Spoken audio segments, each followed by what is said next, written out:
عسلامة مرحبا بكم الناس الكل في فيديو جديدة. اليوم باش نحكيو على المارشي فوركس و اكسكلوزيفمون باش نحكيو على décision de la politique monétaire de la Banque Centrale Européenne.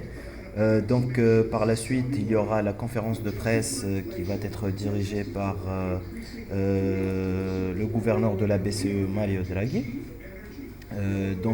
Dans 13 minutes, la publication du taux d'intérêt directeur, euh, on, va, on va la voir, bien sûr. Prévision consensus 0,05% avec un taux de dépôt à moins 0,20%. Nous un changement au niveau de la politique monétaire vu le taux d'intérêt directeur est très proche de zéro. À 99%, il va rester le même, 0,05%. Par contre, au niveau de la conférence de presse, on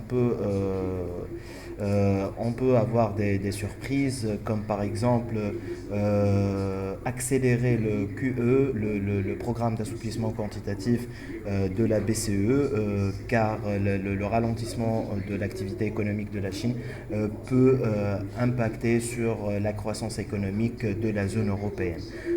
En plus,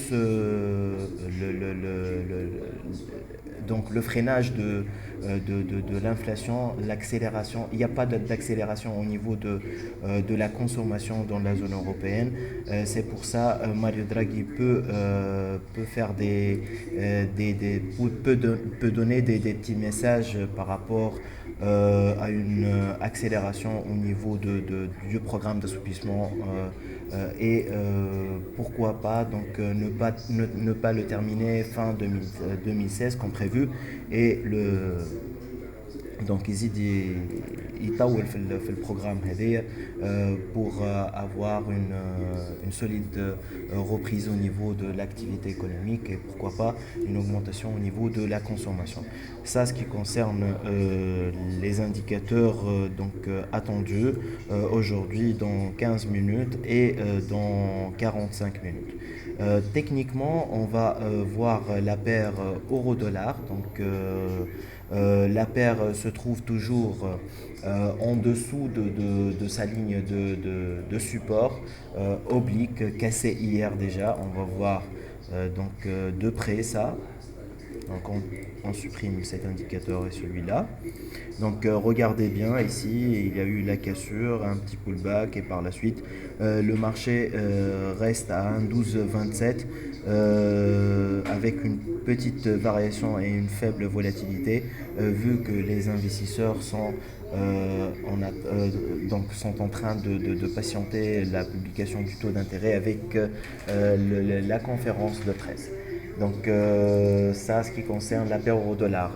Ne pas oublier, bien sûr, qu'on a donné une recommandation hier sur cette paire. Un sell stop situé à 1,1134.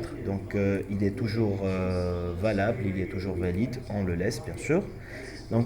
Et on a dit qu'on va analyser les paires USD CAD, USD Yen et USD franc suisse. On commence par la paire USD CAD. Comme vous voyez sur l'écran, la paire garde toujours sa direction haussière, mais la hausse est freinée pour en trois reprises, avec cette résistance oblique comme vous voyez ici. Cette résistance, on peut la tracer bien sûr à l'aide du graphique linéaire pour avoir une résistance correcte, comme ça, voilà.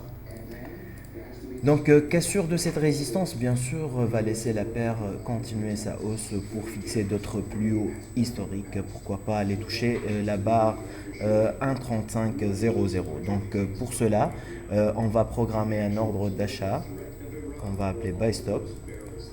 C'est un ordre stop, à peu près à ce niveau-là.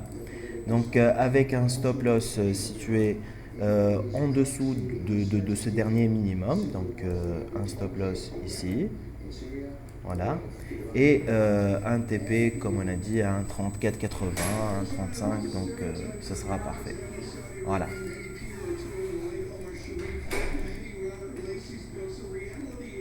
Voilà. Donc, On va noter la recommandation. Un instant. Donc, la recommandation. Voilà.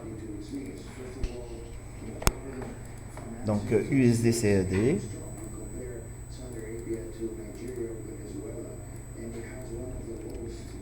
Buy stop.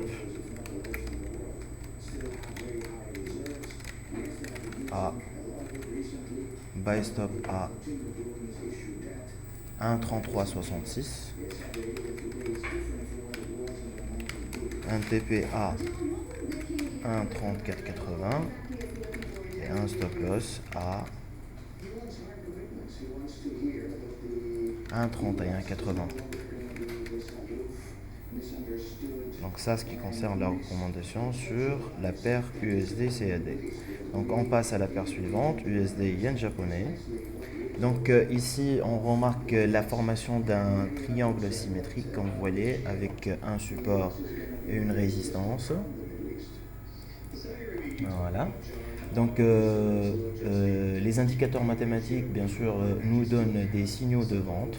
On ne peut pas se positionner à la vente car Stochastic 1433 n'a pas encore dévié, il ne se dirige pas toujours vers le bas. Donc pour cela, pour ne pas rater cette occasion, donc on va essayer de programmer deux ordres différés. Un ordre sell stop situé à 118 plutôt 90 et un ordre buy stop situé à 122,15. Donc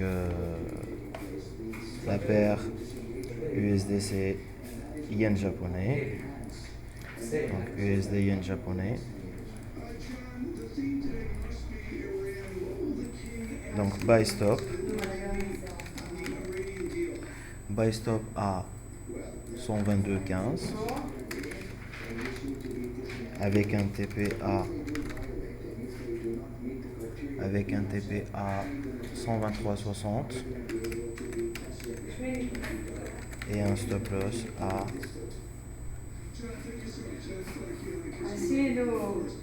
119,06. Donc et un sell stop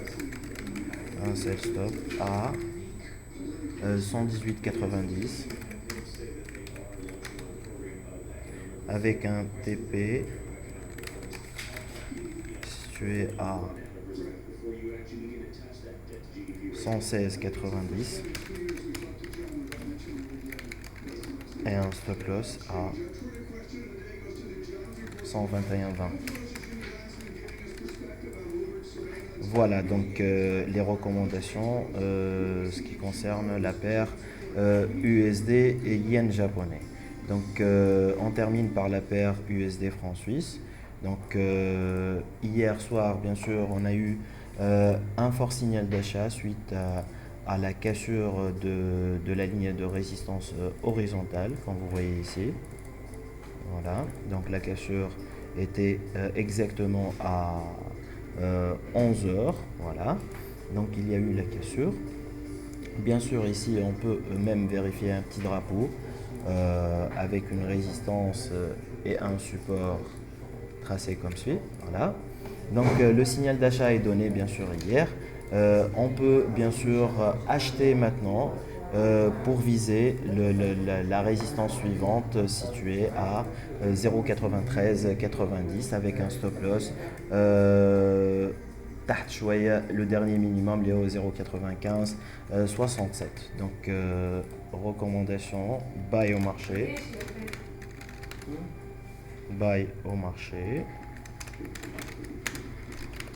Donc TP à 0,9790